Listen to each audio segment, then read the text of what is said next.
Good evening, everyone. To all the people here, thanks for joining us in person, and also everyone online, wherever you are.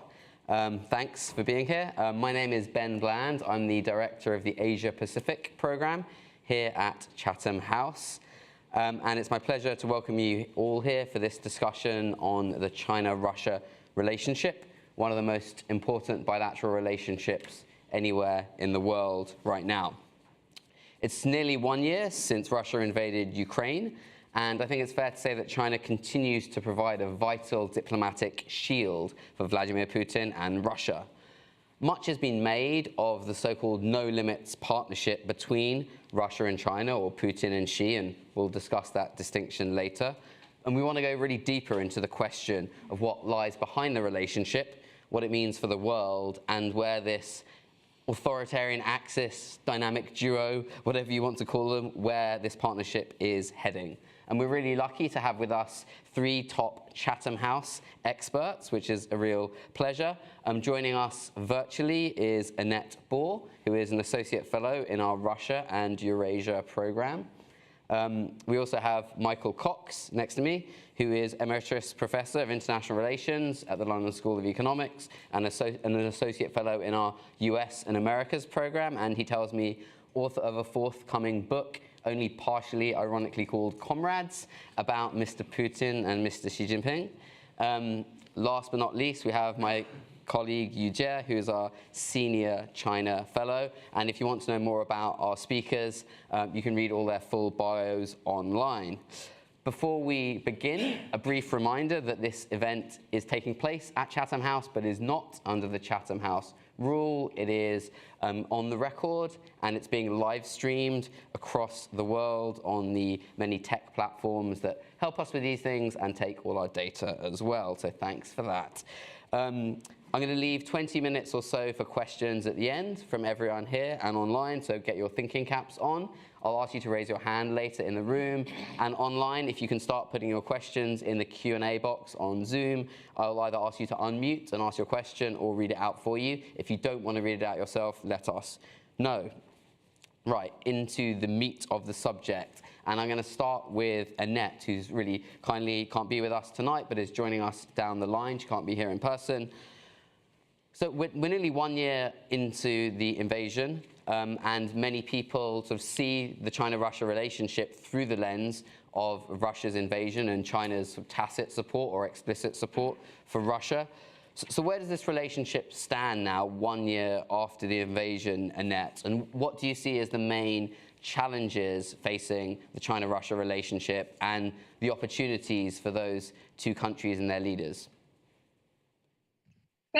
Well, thank you, Ben. First of all, good evening, everyone. It's a pleasure to take part today in this conversation.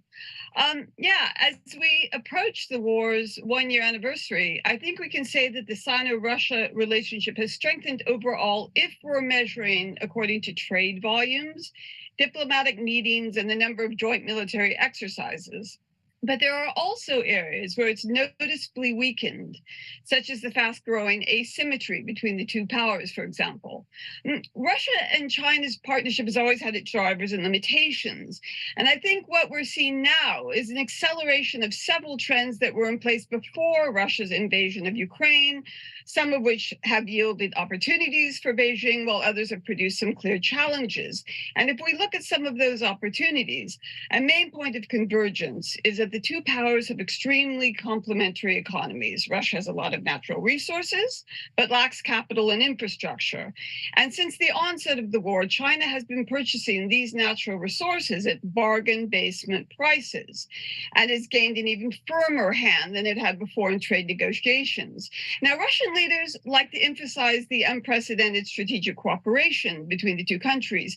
In reality, though, this cooperation makes Moscow increasingly dependent on Beijing and contributes to an asymmetry that was already pronounced before the war. I mean, Russia's economy was only 1/10 that of China's, and the gap continues to widen. And Russia can't rely on China to buy up all the fossil fuel exports it can no longer sell to the West. I think this is a really important point, especially gas, as the physical infrastructure linking westward pipelines with those heading east to China simply doesn't exist. And it will take years to build and at a very high cost. Exports of oil, LNG, and coal have gone up, however. And if we look more closely at this asymmetry, one of the biggest problems Moscow is currently facing is the management of its foreign trade transactions. Russian authorities have tried barter deals, cash payments, and other schemes, including Havola. Recent work done by the economist Alexander Prokopenko shows that efforts have now clearly shifted to cryptocurrencies and payments in RMB. So what this means is that the Russian economy is swapping its dollar dependence for reliance on RMB, and its reserves and payments will be influenced by the policies of the Chinese Communist Party. Now, this is yet another great development for China. And if I just turn briefly to some of the challenges now for China, as far as Beijing is concerned, Russia is a country in decline and ready to take risks, but China is much more risk averse and also averse to Moscow's military adventurism. Xi wants to revise the international rules, for sure. But unlike Putin, he is not ready to entirely scupper the system that allowed China to achieve great power status. Beijing has over $3 trillion in reserves, placed in accounts and securities in the West, and is included in very complicated supply chains. It has risen and prospered within the current global order. And while Beijing would like to reform it, Moscow seeks to destroy it utterly. And it's this disjoint between Moscow's aspirations and its ability to achieve them that primarily fuels its high-risk foreign policy strategy. Moscow's tendency to punch above its weight. It can sometimes serve Beijing's purposes, to be sure, but Russia's current pariah status means that it is now a less influential and a less valuable ally in international fora and in the joint quest to revise the US-led unipolar order. And that's a key common goal. And I think I'll just one last point, and that's on the economic front. Russia's war has led to supply chain disruptions, large-scale cancellations of Chinese export orders. This has resulted in major losses for Chinese firms and also logistical challenges that undermine the Belt and Road Initiative. And of course, there are reputational risks for Beijing, the perception that the Chinese government is an enabler and perhaps even a supporter of Russian aggression, has caused some countries to scrutinize their ties with Beijing, and it's made it more difficult for China to promote projects or investments. So now we are seeing China trying to court back some of its key trade partners. So I'll leave it there for now, and perhaps later in the discussion I can give a few thoughts about the future of the relationship and where I see it heading. Thanks, Annette. I'm going to sort of go backwards in time now and ask you, Yuja, first about some of the recent past, and then Mick, maybe further back, because I think it's important to understand sort of where we're going. Yuja, I mean, what's the recent history of this relationship, and when did it start to warm up, and why? I think it only really caught Western attention with the invasion of Ukraine, but something was going on with Xi and Putin before the invasion. So maybe you can tell us a bit about that. Sure. Good evening, ladies and gentlemen. Really delighted to see many of you come to Chatham House physically again. And also, I'm so delighted to share the stage with my old mentor from London School of Economics. So really delighted to be with you together, Mick.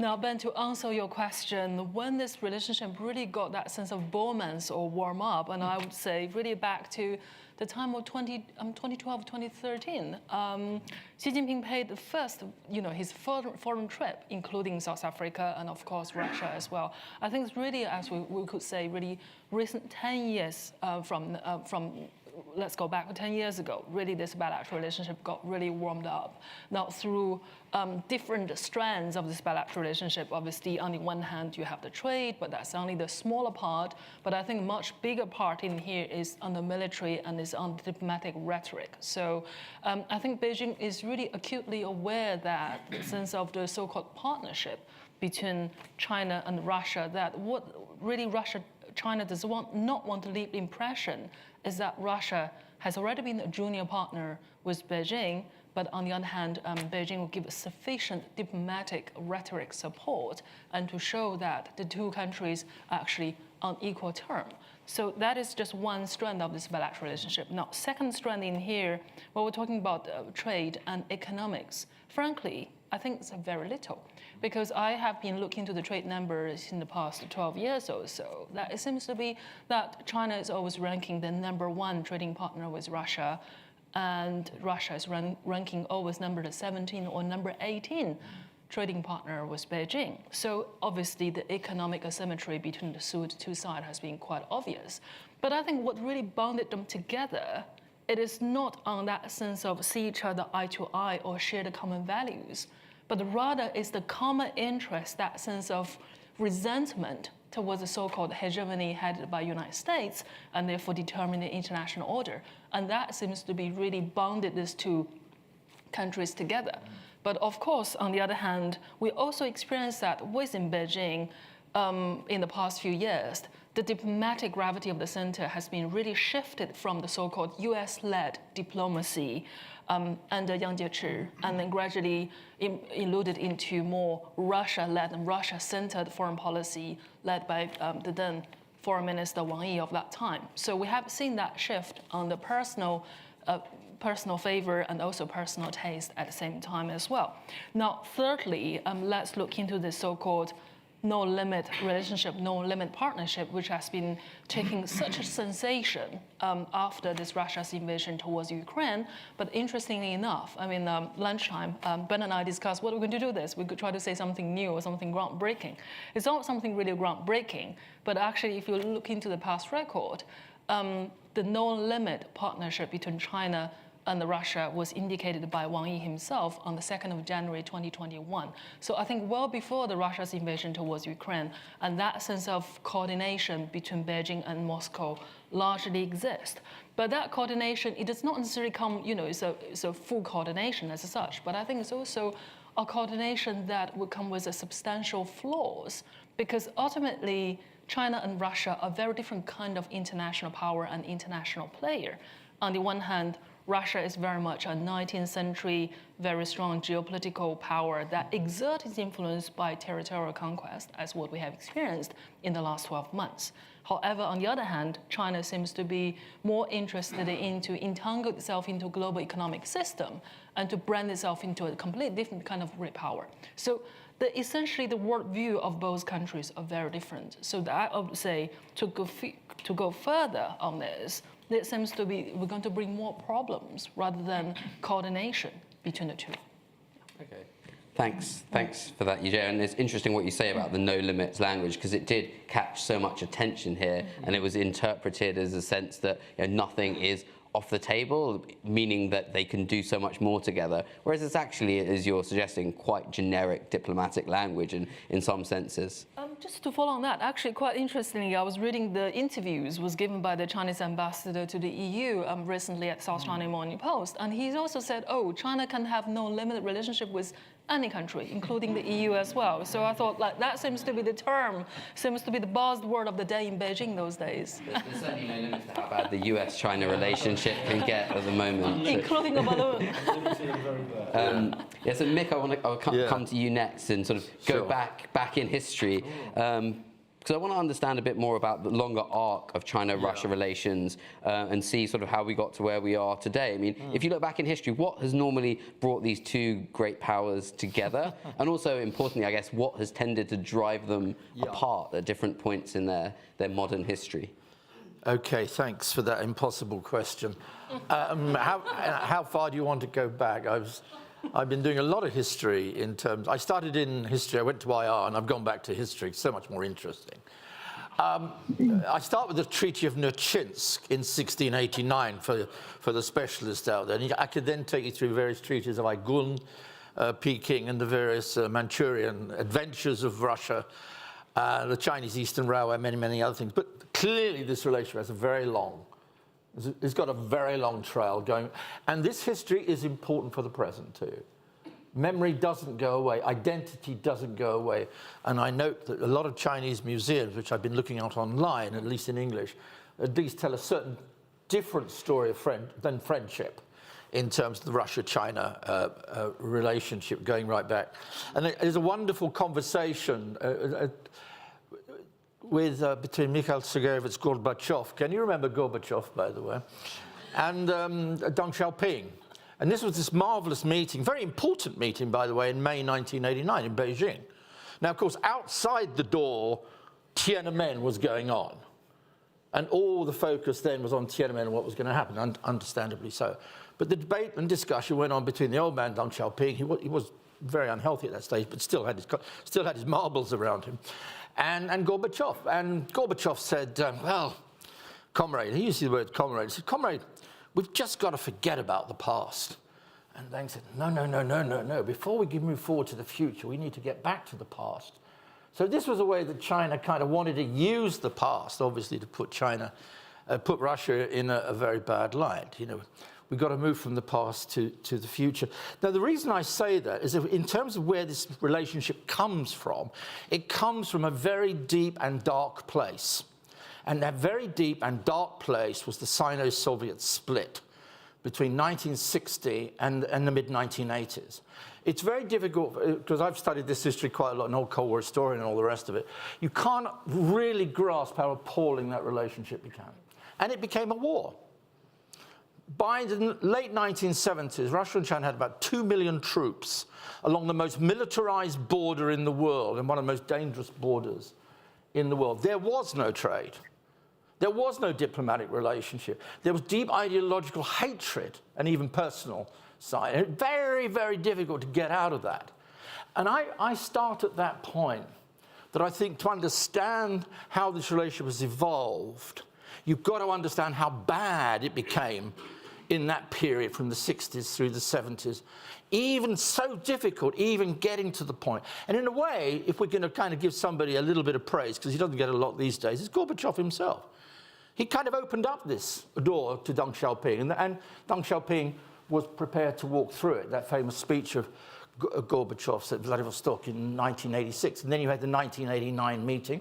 And then going beyond that, even when the USSR collapses, when Russia becomes Russia, you still maintain the dynamic of that relationship through the 90s with Jiang Zemin and, of course, Boris Yeltsin. So the relationship itself, it seems to me, has depth. And I always say the thing about borders. We don't talk about borders enough. That was a very, very dangerous, long border. 4,000, well, whatever kilometers it was, I don't know. I mean, it keeps moving. I've seen the numbers move all over the place. 4,300 kilometers. Oh, you know it better than I. You've walked along it, obviously. I wouldn't swim along that Amur River, by the way. It looks very polluted. But, you know, if you can solve that border problem, that's a very huge gain. That's a huge gain. You don't want to go back to that.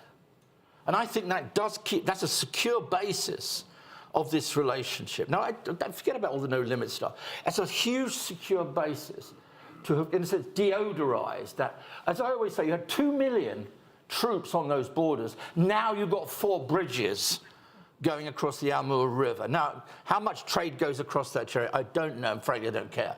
But the essence of it is that it's transformed that relationship. That's the first thing I'd say. The second thing I'd say is I think that some of the essence of the relationship, which we too often associate with Xi and with Putin, I think was already beginning to take shape. If you even look at the 2001 Treaty of Neighborliness and Friendship, you can see certain aspects there already which are beginning to form the relationship between the two around 2 fundamental things, and I agree entirely with Jane. First, about the United States. Already in 1997, Yeltsin and Jiang Zemin signed a document for multipolarity and against unipolarity. 1997. Also within that same document, there's a discussion about NATO, long before the 4th of February communique. And within that too, the Article 9 of that, you can see what I've been doing for the last 2 years. It's a bit sad, but this is what I've been doing. There's an Article 9 that almost contains a kind of a joint military guarantee to each other. It's not Article 5, but it's there. It's there. It's there in essence. It's a bit vaguer than Article 5. So what I'm really trying to respond very quickly on this, and using history in a sense as a weapon, to kind of remind us of too much presentism in the current debate. This relationship did not begin on the 4th of February. This relationship is not just defined either by the Ukraine war. It's defined by a much longer trajectory of a kind of way of seeing the world differently to the West, differently to the United States. It's not a liberal vision of the world. It's a very different kind of vision to the world. The final point I'd say is, I've written about this too much, frankly, and I've been talking about this too much for a very, very long time, and I'm now writing a book on this. I take the view, and I share some of the skepticism expressed by the other two speakers, but it seems to me we've got to ask ourselves a question and try and answer it. Through thick and thin, President Xi is stuck with Putin through this war. You know, I mean, everything that Russia has done may go fundamentally against China's worldview. But Xi is stuck there.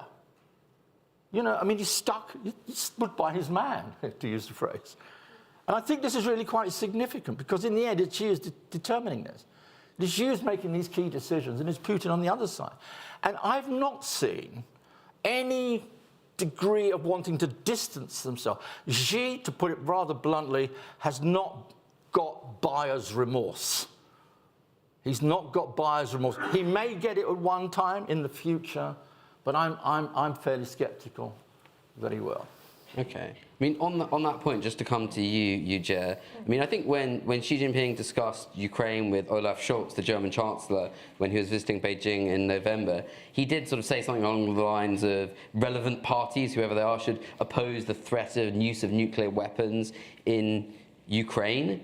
I mean, was this some sort of signal of disquiet with Putin? I think that's how a lot of people in Europe wanted to interpret it. I guess Mick's saying you don't really buy that. But what's your sense? Do you think there is an element of buyer's remorse about how things have gone from a Chinese perspective? Well, I think there's a very strong sense of ambivalence and also awkwardness. I mean, the word of awkwardness, which I think really captured the essence of China's position right now. On the one hand, what Russia has been doing is very much against China's own, the so-called 5 principles of peaceful coexistence. The first line is the national integrity, territorial integrity of a country, which should not be eroded. So I mean, that's for one, has been put China in the awkward position. Now, second awkwardness, as Mick suggested, really coming to this long borders. That long borders equivalent the width of entire European continent. If China cannot handle Russia well, and that would probably serve as perhaps the biggest national threat for Beijing. So I think that's also the reason why Xi Jinping has not really changed much on this position. Now, what he wanted to do is he really wanted to put a daylight between himself and Putin. But how successful that could be, and so far we have seen very movement happen around that area. So one thing is, for many of you, like China wonks or China watchers, you may have read party literature, party documents. I mean, I've gone through again the 20th Party Congress political report. And one of the elements in here is that Xi Jinping removed the so-called crafting the new type of great power relationship.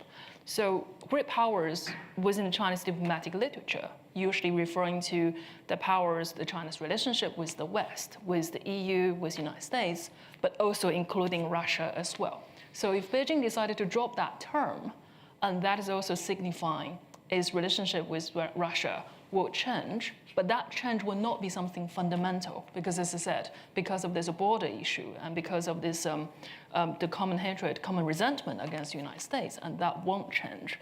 So I think China was really consider what kind of return on investment they can really get from this bilateral relationship. And frankly, so far, I think it's very little. And if Xi Jinping's priority for 2023, it is about having the Chinese economy quick rebound, he can't counting on an international power state to rebound its own domestic economy. It has to count on the United States and EU to help with the economic recovery. So I think that's a very immediate question, immediate challenge we have to answer. And now I want to come to you on sort of the Russian perspective of how important has China's sort of enabling, I think was the term you used, or support been throughout this difficult period for Russia? Because the sense is maybe China hasn't got that much out of it, but how important for Putin and for Russia has China's backing been and this relationship been in the last year? Well, I want to say that in line with what the other two speakers have said, China has no intention of dropping Moscow as a partner. There are way too many upsides to the relationship for Beijing. And so those of us or those observers who think, well, perhaps China is becoming a bit disillusioned with Moscow Moscow's military adventurism, its lack of military prowess is a bit embarrassing. I'm afraid, this is just magical thinking. These upsides include peace on the joint 4,000-kilometer border, as both Cherry and Michael have discussed. Trade, military cooperation will resume, and so on. Beijing has been very careful to comply with the Western-led sanctions in order to avoid incurring secondary sanctions. Now, here we come to your question, Ben. Compliance with sanctions is not tantamount to the withdrawal of economic support.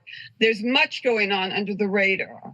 A recent report by the Wall Street Journal found that China was using the less traceable schemes and bilateral transactions with Russia to sidestep some sanctions protocols, such as when Chinese state-owned defense companies send equipment and technology, these dual-use goods, to sanction defense companies, Russian defense companies, that is.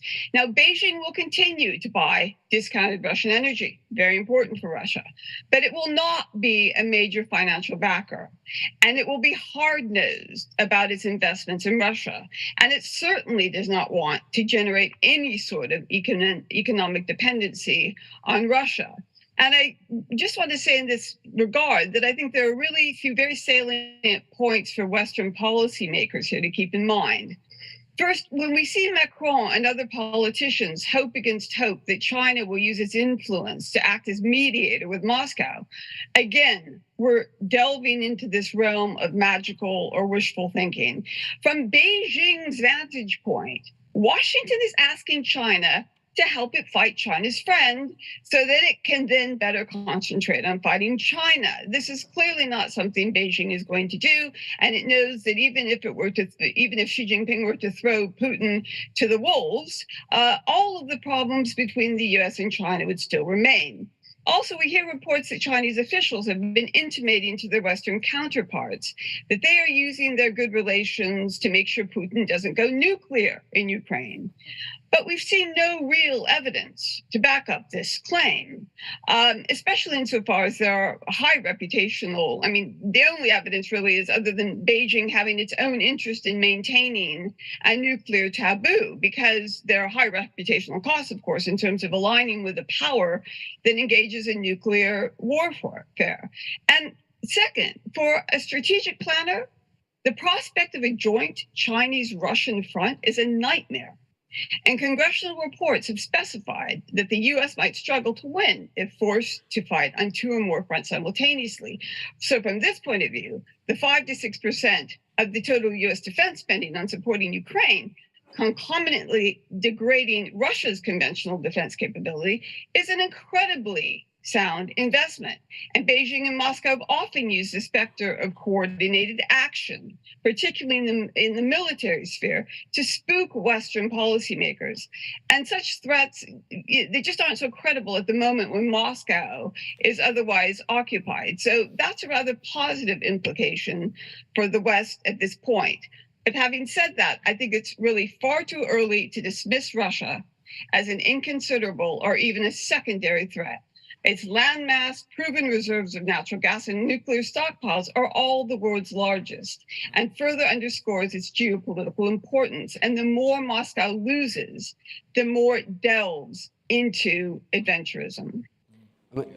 I just want to push a bit further on what China maybe has to gain from this relationship. Yuja, I'm going to come to you on this first. I think everyone said it's about neutralizing the Russian threat on China's border and annoying the Americans, something we all love to do, of course. But there must be more to it than that. China and Russia are collaborating, for example, on building this wide-body passenger aircraft. There are certain things that the Russian military can do in technology, aircraft engines and other things that maybe the Chinese can't. Presumably the Russians know a lot about how the American military operates.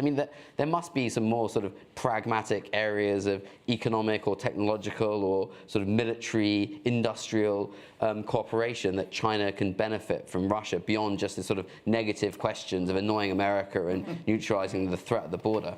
Well, let's put the military aside, because Russia, for one, is always suspicious China's purpose of using military equipment anyway. And even when China built its first aircraft carriers, is actually from Ukraine. It did not really come from Russia. So that, for one, the military cooperation, I think, let's wait and see.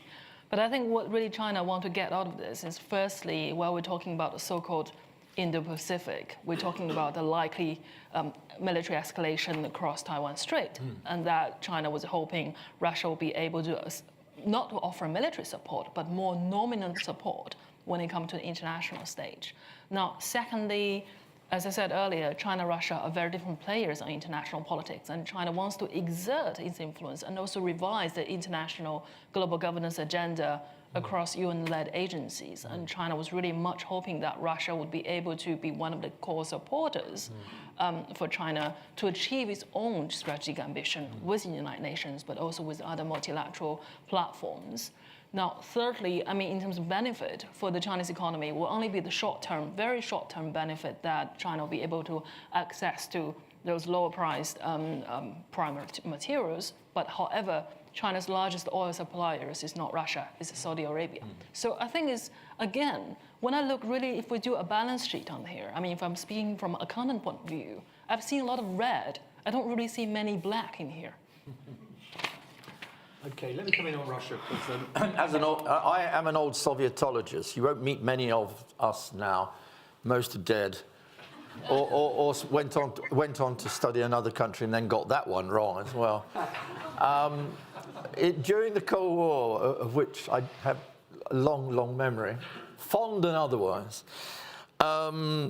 many people sat around and really overestimated Soviet power, worst case analysis. I understand why, but they did. That in part is why nobody kind of anticipated the possibility that it might go under, because they thought it was a major threat to the world, which in some ways it was, but in many ways it wasn't. Then we get the 1990s and that great period of katastroika, which defines Putinism quite a lot, by the way, what happened in the 1990s. In fact, if you want to understand Putin, go back to his KGB, but go back to the 1990s. Collapse of the USSR and a total disaster on the economic front, which, of course, was in part down to Western economic policies adopted. Not only, but it was a factor. It was a factor. And then we were told Russia's now in steep decline. And then I suddenly saw Russian GDP rise after 2000, 2001. I thought that's a very strange way of declining. Then I saw Russian living standards going. I said, that's very odd for a declining country, you know. And then I saw Russia acting in the Middle East. I said, that doesn't look like the actions of a declining country. And then I started counting their warheads. And I said, if that's decline, that really doesn't sound like decline. And then Russia started modernizing its military. And then, lo and behold, I then discovered something else which I'd known for 30 years, which is that Russia is one of the largest oil and gas suppliers, and it has one of the biggest gas and oil fields, which gives it a place at the high table of energy today and in the past, and even more so today. So I want to make this point about Russia. You're quite right, Cherry. I mean, you compare it to China. I mean, come on, there's no comparison. Compare it to the United States, there's even less comparison. What people keep telling us, the size of Texas. I don't know if the Texans know they're the size of Russia, but don't let them know. Okay, that's fine, but that doesn't get us to where we want to get to think about Russian power. And this is where I think she has made a calculation that Russia can still bring an enormous amount to the table, whatever the limits of Russian power are, in terms of energy, in terms of military, in terms of foreign policy experience, in terms of alliances. By the way, Russia has not declined in Africa. It is not declining in South America. You know, it's been very active in the Middle East. I mean, who kept Assad in power other than the Russians? So I think we've got to be very careful. And I think she has made this calculation. Look, if I'm looking around the world with whom I can have some kind of, whatever you want to call it, quasi-alliance, whatever you want to call it, if I look around the world of the regime which is kind of authoritarian, kind of likes us, is getting on with us, has resentments against the Western United States like us, and has quite a lot of capabilities as well, then I've only got one country I can identify. It ain't going to be North Korea, you know. It's going to be Russia. And I think that still sits very deeply, Cherry, in my view, on this one, with it. So I think we've got to kind of, okay, I get all your points about the embarrassment with the relationship. And, you know, I mean, who wants to team up with a trigger-happy Putin? It's not the easiest relationship to be in. I mean, he's not made it easy for China, accepts all that. But still, in that calculation of power, you've got one who you can work with, and who basically shares a similar worldview. Not entirely on all issues of economics, I agree with that. But nonetheless, if you kind of take a worldview, their view is, I don't like the liberal world order, don't like the Americans, and generally speaking, don't like the West. And if they're against it, I'm with China. And I think that's the way I kind of view it, yeah. Okay. Ben, and if I could just chime in here on the hydrocarbons question. Well, go ahead. Sure, go for it. Yeah? Go for hydrocarbon. Yeah. Yeah, the point that Sherry made about oil and gas, I think, is just incredibly important. I don't think people realize the degree to which China has made sure that Russia is not its only supplier of non-renewable energy. I mean, it keeps such a diversified basket. It has something like 23 LNG suppliers. China deals with Iraq, Iran, Qatar. It's developing energy relations with some African states. And Russia's very much in the buyer's market, where China is able to dictate the terms and price. Not only that, again, something I think that isn't that well known is that China really can own, you know, just to put this in perspective, China imported only 16.5 BCM of natural gas from Russia in 2021 via its Power of Siberia 1 pipeline. And this should rise to 38 BCM by the mid-2020s. But that's nothing compared to the 175 BCM that was imported annually by Europe. And even if they were to build Power of Siberia 2, and if it were to be commissioned, and this is still uncertain, that would just add another 50 BCM. Now that's in terms of gas. But you asked before what China really can get from the relationship. Well, I mean, there's a lot, we've discussed that, but I think not enough has been said actually about military cooperation. Sino-Russian defense cooperation will resume at some point. And while China will not bail out Russia militarily as the war plays out, it will likely seek to deepen its military cooperation with Moscow in the long term in the specific areas where it thinks Russia still has superior capabilities. And there are those: air defense technology. And behind the US, Russia has one of the best submarine-based strike capabilities in the world. And Russia can help China modernize and expand its nuclear arsenal. China, and here Michael can correct me, I believe has not fought a war since invading Vietnam in 1979. That's right. So there's not a lot of recent experience. And Chinese troops are said to learn much from training with their Russian counterparts. Can I just add one quick point there? I mean, you used the word resume military operation. I'm not sure those combined military operations ever stopped through 2022, have they? I mean, I think there's been 2 at least throughout the period. So, you know, I mean, okay, China is not directly militarily supporting, but nonetheless, these military, the Vostok and various, and in 221, I think there were 2 or 3 of them. But anyway, just to add a point. Okay.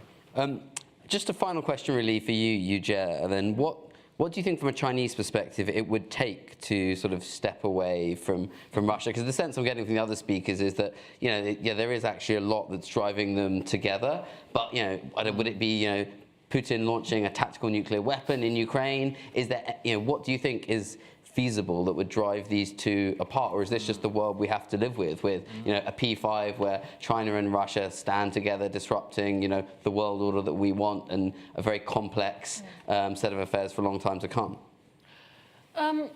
Well, nuclear question obviously is one of very key one, because it's very much go against China's own principle firstly, and secondly, China will be acting as will be the subject to the victim, as a potential victim of one of those.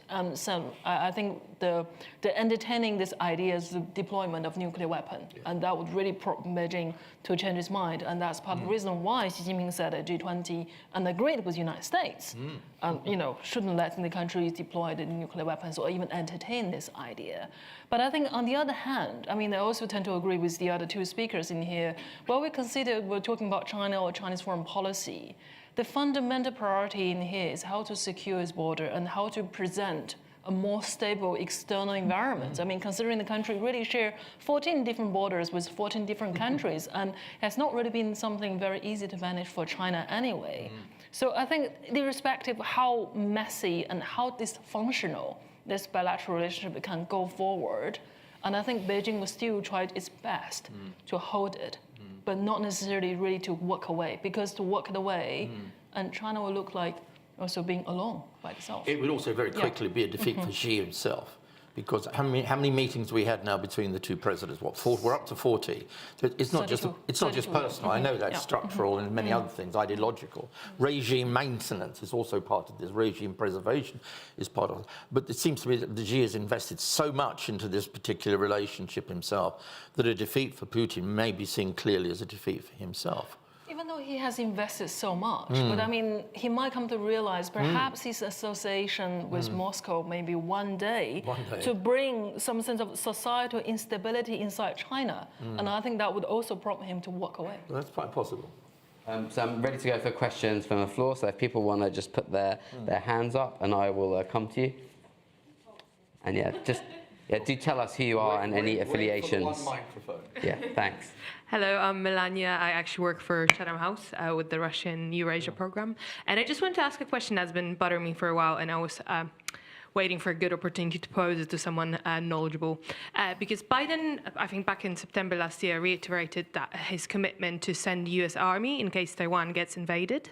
And I was, sorry, I just wanted to, it's actually generally, I was curious about it, because how does it differ from situation in Ukraine, and what are the kind of pre-existing security commitments that the US has to Taiwan that they did not have to Ukraine, because of course US was a signatory of the Budapest Memorandum. So yeah, it's just genuine curiosity. You want to jump in? Well, I can jump in on the, I mean, the US has given guarantee after guarantee after guarantee to Taiwan. I mean, the military capabilities of Taiwan are in essence American. I mean, $6 billion per annum for many, many, many years is there and it's going on. And I think the crisis in Ukraine has, in a sense, rather than taking, everybody used to say, well, got the war in Ukraine, it'll take American eyes away from the East. It didn't do it, it did the opposite. It actually had the opposite. It kind of connected them in ways that I don't think have been obviously connected before. I think there is still, as they call it, strategic ambiguity. That's the line. And I think the United States sticks with that. But nonetheless, that ambiguity, I think, has been severely tested. And I think one of the things we also have not discussed in this is the whole question of Taiwan in this relationship. Russia has been absolutely firm, clear on this question. It sticks with a one China policy. Any attempt to change the status quo, Russia will, in a sense, support China on. Now, whether that involves military cooperation, but we've seen military cooperation in many, many spheres. We've seen military cooperation in the East-South China Seas. We've seen military cooperation over Japan, over Taiwan itself. Read into that what you will, but it does seem to me now this therefore poses an even greater challenge and actually a greater degree of instability. I think one thing I would say, and again without drawing too many connections between Ukraine and Taiwan, though you do need to draw them, what lessons has China drawn from Ukraine? And it looks to me like invading countries is not a very good idea. Yeah. Annette, I think you want Ben, to come in. if I could chime in on the Taiwan question. Hi, Melania. The focus of China's defense industry is high-tech information-centric warfare. So the war in Ukraine is not necessarily a useful template for Beijing. In fact, Russia's war in Ukraine is almost exactly the opposite: industrial era, mechanized, and attritional. China is clearly building up its military capacity, but it would appear that Xi Jinping's leadership isn't ready to use it at this point. There's still so many steps that China could take. So, for example, the taking of outlying islands. And I think they also want to see how things play out in the Russian-Ukrainian front. It's clearly show them how damaging such a venture can be if poorly calculated. So, and there are several reasons more, I won't go into them now, why now would not be the time for an invasion. But the more immediate risk, at least in the eyes of some in Taiwan and Washington, is that China will see Putin's venture as a step towards the normalizing of more aggressive pressure tactics, including what's called cognitive warfare, a mix of disinformation, political meddling, and incitement that is intended to pry open internal divisions in Taiwan and make people feel more vulnerable. Thanks. I'm going to go to an online question first, then I'll come back to the room. So I'm going to ask Robert Brinkley, if you want to ask your question, can we unmute Robert Brinkley and let him ask his question? I speak to the invisible Zoom gods in the sky in the hope that this works. Robert, are you there? Robert Brinkley. I will ask his question for him.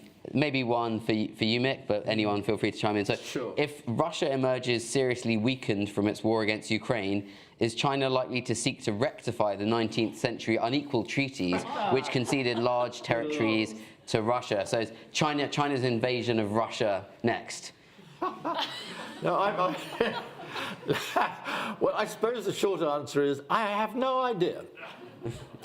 Never think that things can be certain. Everybody believes in certainty will always get it wrong because the uncertain can happen. I think it's very unlikely, let me just say that, without having any real knowledge about what's happening on the Amur or Usuri River at the moment, but very unlikely. However, there is a more subtle scenario, which actually has been played out on the Russian side, which is economic. It's far more significant that, you know, if you look north of the Usuri and east of the Usuri, north of the Amur, you can see where I've been for the last few weeks. You know, you've got 3 or 4 million rather depressed Russians on one side of that border, and you've got at least 7, I don't know how many millions of not depressed Chinese, very economically active on the other side of that border. And it seems to me that that would be a much subtler, less costly, and by the way, economically more advantageous way if there's going to be a change in the status quo. The status quo remains the same. You keep the border where it is. You know, you're not going to change those unequal treaties. Russia will never go with it, by the way. They fought that, by the way, with the Chinese Communist Party in the late 1970s, which was great fun, by the way, really diplomatic touring and fro. But no, it's not going to be an invasion. I can reassure you on one part of the world.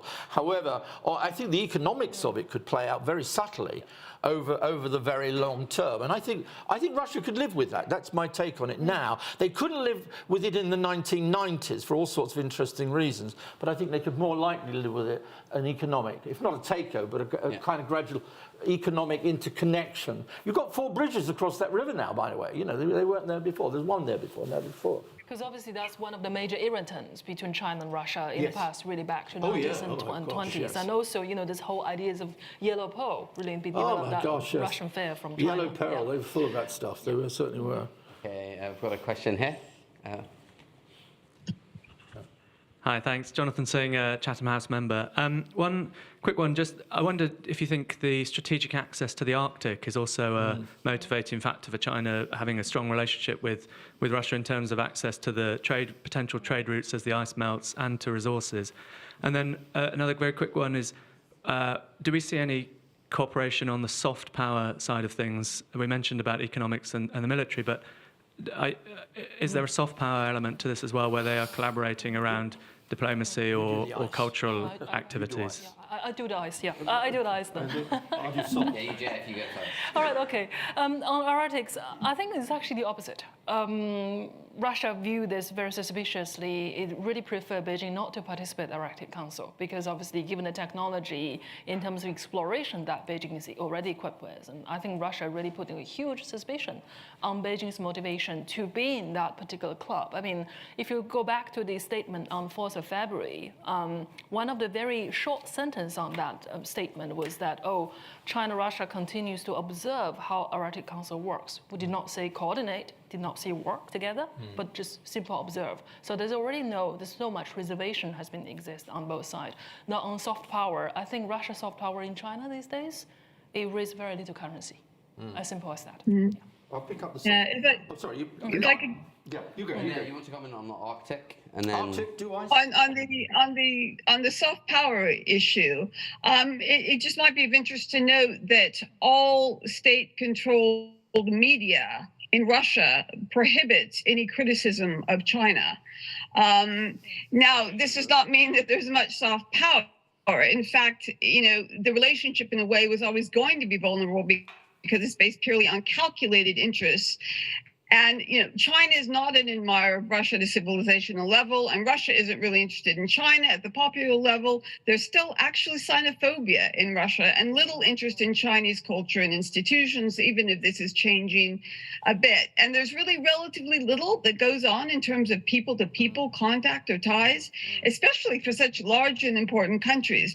And, Russians just still see themselves as Europeans, first and foremost. And as a final point here, China doesn't really care about Russia. China doesn't really care about Ukraine. It cares about China and China's aspirations and interests. On soft power, to make it a more global answer to your question, which I think you were trying to drive at as well, there's quite a lot of work that the Chinese and Russia do, the global south, which again we've left out of the whole debate.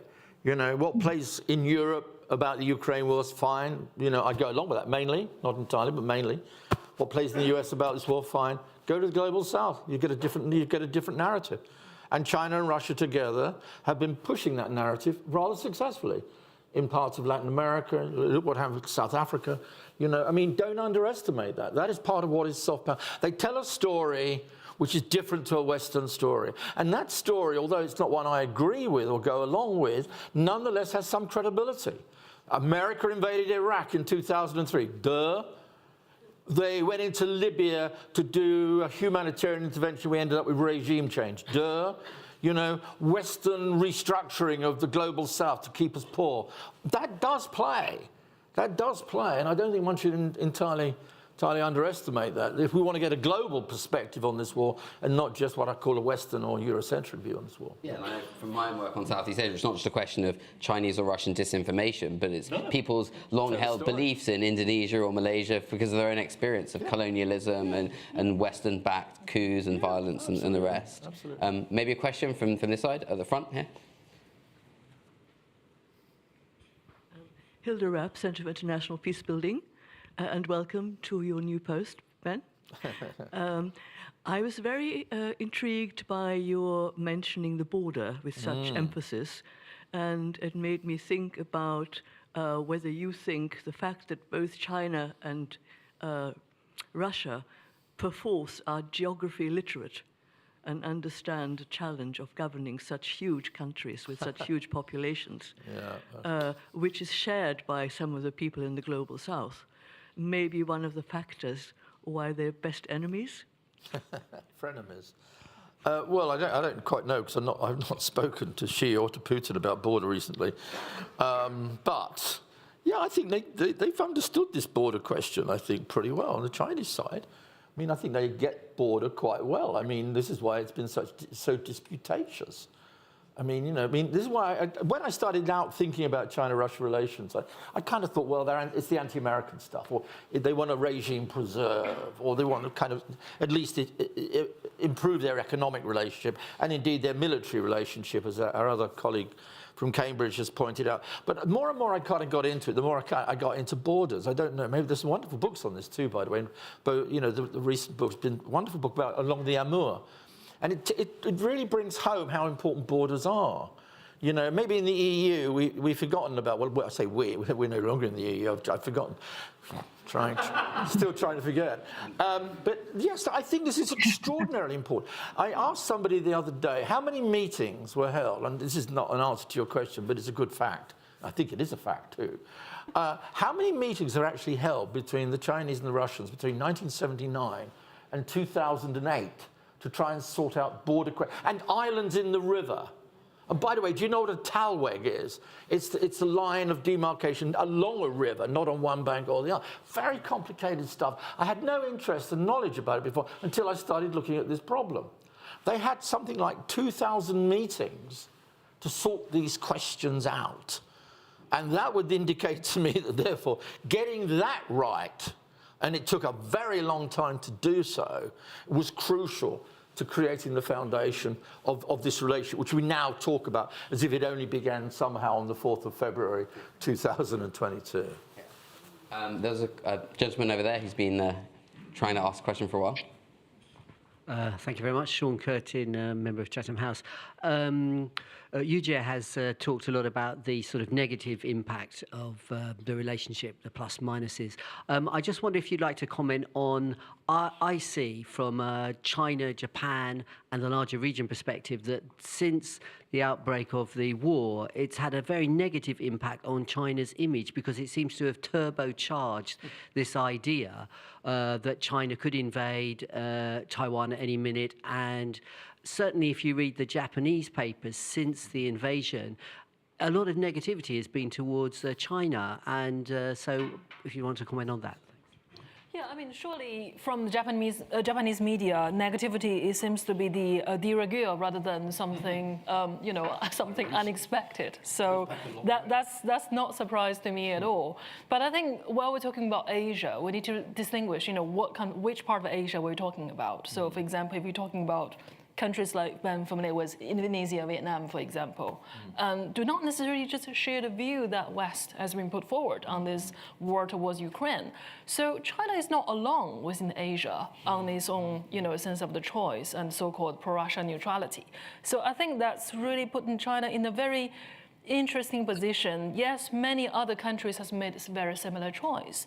Just because for China, for the sake of its size and also for how close it is with Russia in the past, its own position has been put under scrutiny enormously. So I don't think necessarily it's about reputational damage. I mean, surely has really damaged China's reputation in the West. But when it comes to a larger part of the Southeast Asia and the global South, I think it's still quite ambivalent. Yeah, it's only really Japan, South Korea, Singapore, Taiwan that have taken tough positions against Russia. Any more questions over here? I just think this question points to another part of the great asymmetry now between the two powers is currently on steroids. China has no interest in supporting Russia's expansion in Europe, although Russia is willing to help China challenge the United States in Asia. But China is not willing to help Russia challenge the United States in Europe. Joint exercises take place in Asia, not in Europe. Beijing was never going to send troops or weapons to the war front to support Russia. And its immediate military support has been mainly in the form of acknowledging Moscow's concerns about NATO's encroachment into its perceived sphere of influence, particularly since Beijing fears NATO is being recreated in the Asia-Pacific through AUKUS and the Quad security dialogue. Yeah, if I could just jump in there. I mean, I agree with the general thrust of your argument. However, the position that China took on the original Russian position, stay back in November, December 2021, those conditions that they then gave to NATO, which in a sense said NATO pack up and go home. I mean, it wasn't just about Ukraine. It wasn't, China went along with that. So it's not a question of military invasion of Europe, but it is a question of questioning the pre-existing security architecture that was there, and that security architecture was largely, in fact almost entirely, provided, at least in military terms, by NATO. And China took a pretty tough line on that and went along with that. So that's not a military invasion, that's not on the cards, I agree with that. But it did back Russia over that, and indeed throughout the war itself. It said the fundamental cause of this is not Russia. The fundamental cause of this is an illegitimate security architecture caused by NATO expansion. And I think that is important to remember. Gentleman in the blue shirt. Hi, Jonah Kaplan from the United Kingdom National Committee on China.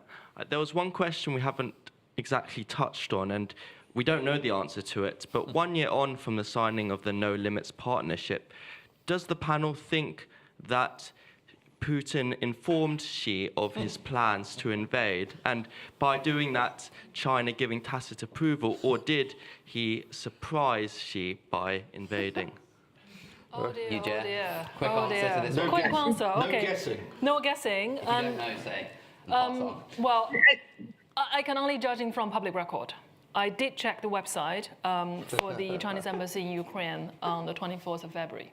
And it was business as usual, as if nothing happened. Yeah. So from the public resources, you can only say China didn't know. Yeah. That's the only, from public judgment. You have a go. Yeah, I mean, if we're talking about a full blitzkrieg on three fronts, Putin didn't, suffice it to say that Putin didn't even inform his own prime minister about that. So much less a foreign leader. He may have intimated that he was going to, undertake an action in the Donbass, but certainly not the blitzkrieg on 3 fronts that actually took place. I'll jump in very quickly on this because I wasn't there in the room. Surprise, surprise. It's done with your historical knowledge. If I'd been there, I would have said, don't do it, Vlad. It's not a good idea. And indeed, by the way, one of the things we got totally wrong, most of us got wrong, except the American intelligence service and MI6, was actually they got the invasion right, and nearly everybody else got it wrong. Let's be perfectly honest. So well done to the United States, I suppose. Joe Biden even said on the 17th of February it's going to happen in a few days' time, and guess what it did? So let's be clear on that. So yeah, they thought it was going to happen, and nobody else seemed to, including, by the way, the president of Ukraine, it seems. So we don't really know. I mean, all I would say, and it's the only thing we can say at the moment, if we're honest about it, is I would only say that something must have been said, but the question is what? Look, you've got 100,000 Russian troops on the border. What are they doing? Taking the air? I mean, Chinese military and Russian military cooperation was very close, put it nicely. I can't remember who said this to me, but somebody knows a lot more about this subject than I do, said, look, the idea that somehow or another you'd spring it on Xi Jinping. Oh, by the way, I meant to tell you,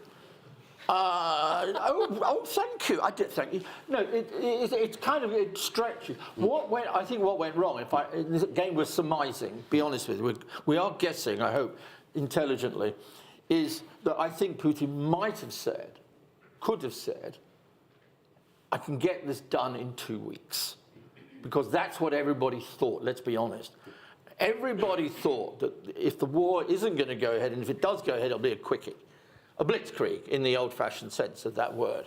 And it'll be over in 2 to 3 weeks, and we can live with it. What nobody calculated, and Putin least of all, and I think that is the problem for China, that this war has just gone on and on and on for all sorts of reasons we haven't talked about here today. Yeah. Well, I think we'll have to end it there, but we do have a lot of events and podcasts and papers coming up which are going to be exploring these questions of when the war's going to end, and my colleagues have lots of answers for you which are all different from each other but very insightful, so do come along to hear them talk about that. And if you have any more questions afterwards, just come and talk to the speakers here, but please join me for now in thanking Annette, Mick and Yuja.